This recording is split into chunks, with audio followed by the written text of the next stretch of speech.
But I feel like in this card especially, it feels like not necessarily passing the torch moment, but kind of a last chance for these older guys to really make their presence felt. And this next fight is exactly the case. It's a frustrating fight for the fans, especially of Tony Ferguson, because of what's been going on over the past 3 years or so.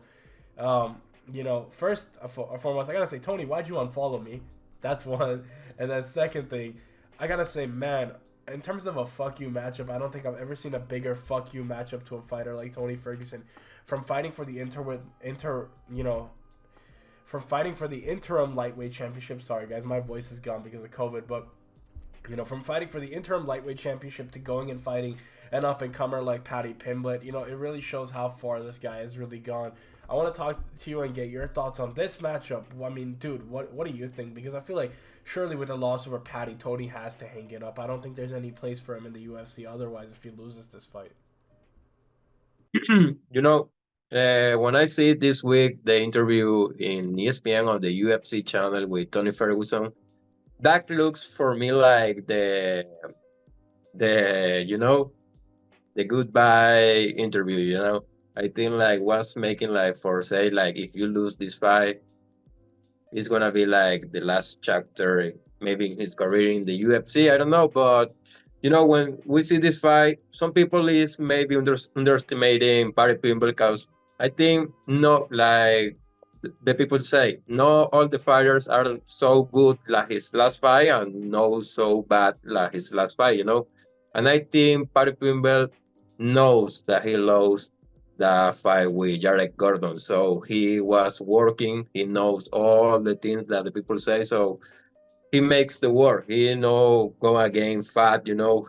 He's go in the gym. He makes the work, and that I think we're gonna be maybe crying if we see like Shaq and Paddy Pimble knock him out. These people, but can be like a very high possibility. So I think that Paddy Pimble is gonna get this fight.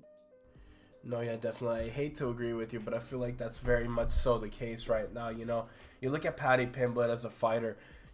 Of course, the last fight with Jared Gordon was probably one of the worst decisions ever recorded in the UFC. I think it was a disgusting decision. And like you said, you're only as good as your last fight sometimes. In the UFC especially, sometimes you're only as good as your last fight. And Paddy Pimblett looked absolutely horrendous in his last bout and outing against Jared Gordon. But that's not to take away from the fact that he's a young fighter and he's got a great grappling base behind him. But I feel like here, all of it depends on which version of Tony Ferguson we get come Saturday night.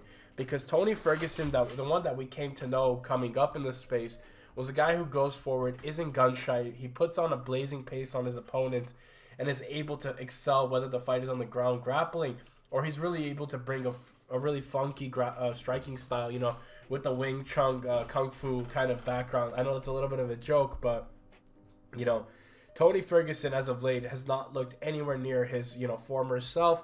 Age probably playing a massive factor. Also, the damage that he's taken. You look at every fight, the one precedes the next.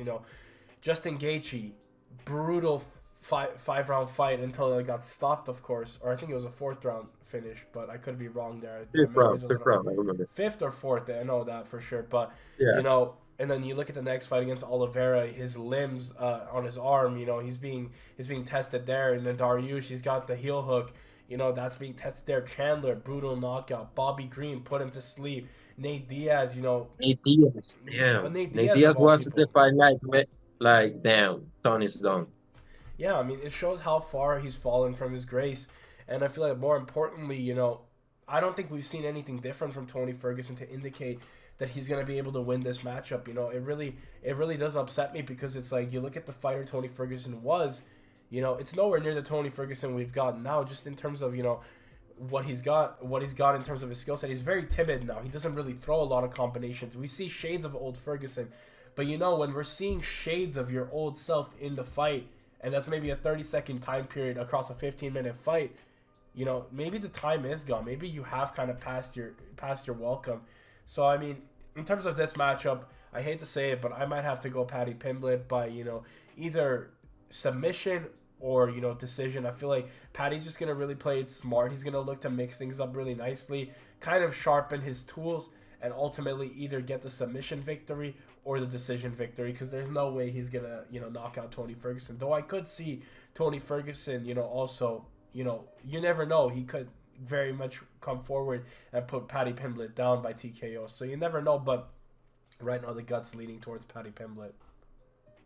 Yeah, I mean, Tony Ferguson looks pretty good in the first 2 minutes against Chandler, you know, but you never know, like you say. The other thing is like he can put an elbow, maybe go to the clinch, but I don't see that. I think it's done, you know. Si te ha gustado este video predicción, no olvides dejar un like, así como suscribirte al canal para más contenido del deporte. También visitar el link en la descripción y en los comentarios que dejaré ahí, donde podrán ver toda esta colaboración que hice con el canal de The Fight Wave, un canal y una cuenta en Instagram que les recomiendo, así como también seguir @las8esquinas, mi página en Instagram y en TikTok, donde subo los mejores memes y los mejores reels que tienen que ver con este hermoso deporte.